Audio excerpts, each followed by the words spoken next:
fluoride, and maybe if you have 100,000 claims against the government, then maybe they might sit up and take note. Exactly, yeah, and that's what we plan on doing, is just getting massive public backing for this. And I'm actually taking a legal challenge against the Irish government next year myself. So this is why we're doing the Girl Against Fluoride public awareness campaign, to get people behind us, because you know what the government are like here. If we took a court case and nobody knew about it, nobody knew what was in the water, you didn't know why we're taking the court case, it could easily be thrown out. But what we need is massive numbers of support. And how come the authorities, the media authorities in this country are very reluctant to take up this fight? I'm referring maybe to the big broadcaster RTE or whatever. I've never ever heard a discussion on RTE about it. Late Late Show has never covered it. No.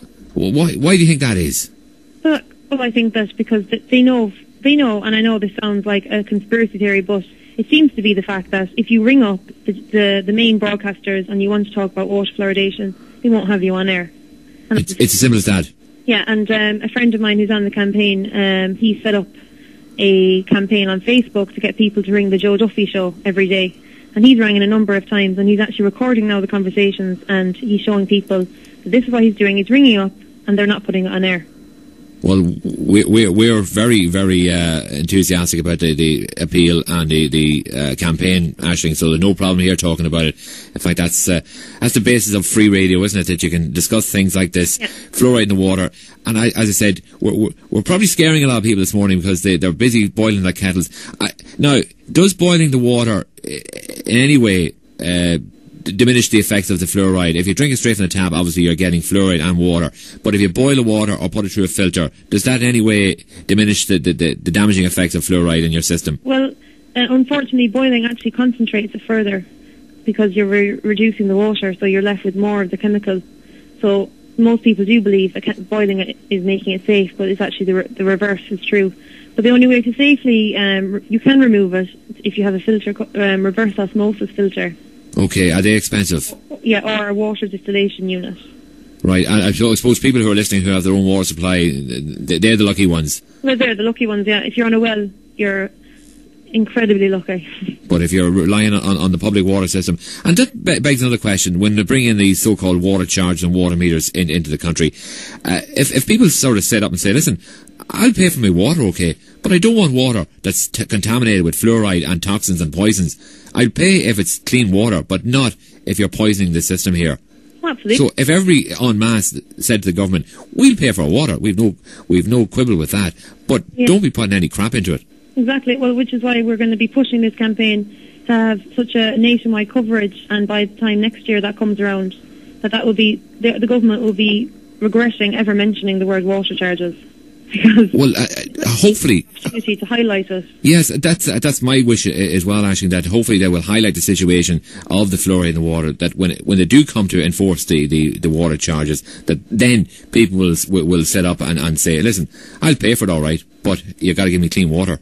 Oh, exactly, yeah. So it'll be another thing everything will fall into place at the right time, I think. So I think these things have come up for a good reason. But water charges, yeah. I'm surprised that no TD has ever taken up the fight or the campaign. I'm looking at all these so-called progressive TDs in the Dáil, the independents, who sort of thrive on taking up calls such as this, and not one of them has mentioned it.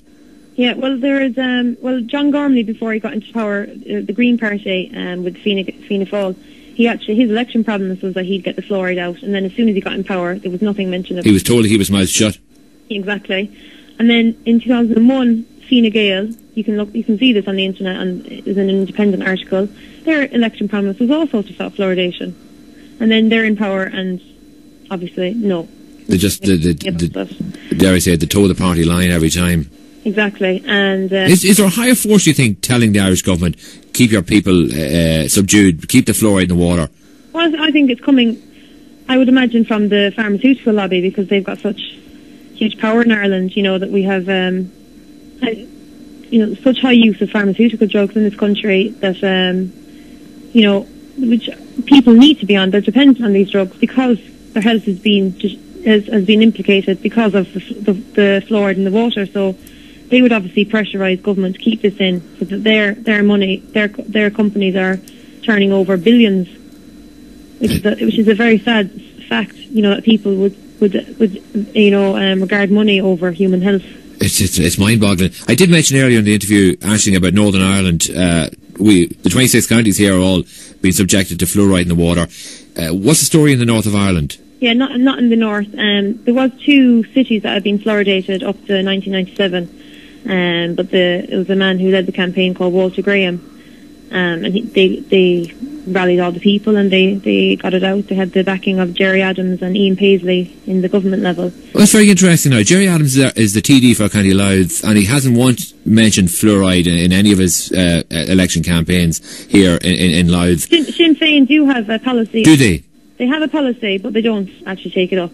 Well, I think it's about time maybe someone were a bit more vocal about it. Yeah, and then there was the school children from Merthyr went to the Dáil in February of this year, and it was actually Luke Flanagan, the independent, who got them in. And Thomas Pringle, he was an independent from Donegal, and he was saying that he has been going on about fluoride for many years now, and he said the only way to stop this is a legal challenge. He felt, in his opinion. Right, and that legal challenge is underway, and you're spearheading that, Aisling, are you? Yeah, I have a pro bono legal team taking the case, and so basically that's what we're putting our energy now into, just spreading awareness, because generally people have no idea, and even if they know it's in the water, they think that it's fine, or they think it's cleaning the water, or it's for the teeth. It's just. Is it a case that we're brainwashed about fluoride? We think that it's for a benefit, and you're banging your head against a brick wall. You're trying to tell people this is killing us. This is a poison. This is a toxin. Yeah. Well, when you see the thing is, I try and just educate people, and I think most people kind of pick it up that they don't want to know, or otherwise it takes them a while for them to digest the information, and then they might start doing their own research, and then when they hear it being validated by science or by other sources, then they'll actually accept it as fact. So I have a website set up, and we've got all the links to And what's the website, Aisling? The website is www.thegirlagainstfluoride.com, and I have a Facebook page, which is www.facebook.com/thegirlagainstfluoride. And on the website, there's links to Declan Wall's report, and there's links then to another fantastic resource website called fluoridealert.org. So people, they can listen to this interview, but they might think, this is way too far-fetched. I would never believe the government would put this in the water. But when you do your own research, you will see, it doesn't take. You don't need to be a scientist to understand it. It's very plain and simple. And the fact that the rest of Europe have stopped or banned it in their, Well, I think therein lies the message that the rest of Europe, they're not stupid. And there's a finger starting to point towards Ireland, that we have this reputation for being slightly stupid at times. I think no more so than this instance, that we're completely isolated in Europe as regards putting fluoride in the water. That the rest of Europe have sat up and taken notice and said, no, we're not going to poison our people anymore. But yet the Irish are going off and do it. And as you rightly pointed out, it could have a knock-on effect on our exports and people refusing to take the products coming from a fluoridated country. Hopefully, I would love to see that happen, and maybe something serious have to be done about it then.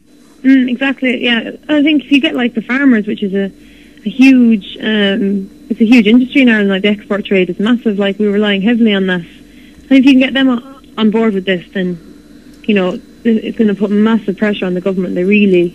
Well, you're heading for the Ploughing Championships this week, Aisling, so yeah. I'm sure you'll have a stand there, and you'll be highlighting the fact that the fluoride is in the water, the damage it's doing, and bring your wellies. Oh, yeah. Pink Wellingtons. You've got pink Wellingtons. Is pink the colour of the anti-fluoride campaign? It is, yeah. The pink, because it's we're trying to make it light-hearted and kind of comical. So pink is the colour. So. But it is a very serious issue. Yeah, because it's so serious that people they want, when you say it to them, they want to just run away, they want to shoot the messenger, they think, oh, you're a crazy person. You're a nut job. Yeah, exactly. You're a conspiracy theorist, but it's scratch the surface and you'll see very quickly that, we're talking complete. Well, can I just safely say, Aisling, that the majority of people who, when you confront them with the truth, they'd rather run away from the truth and point the finger at the messenger and say he or she's a crank or a nut job. Yeah. It's the fear of the truth. Isn't it? Exactly. People fear the truth, and the country needs to set up and take note. And thankfully, to efforts like yourself, Aisling, and your entourage, as it were, bringing the message up and down the country. But as I said, it needs to be heard, and needs to be heard now.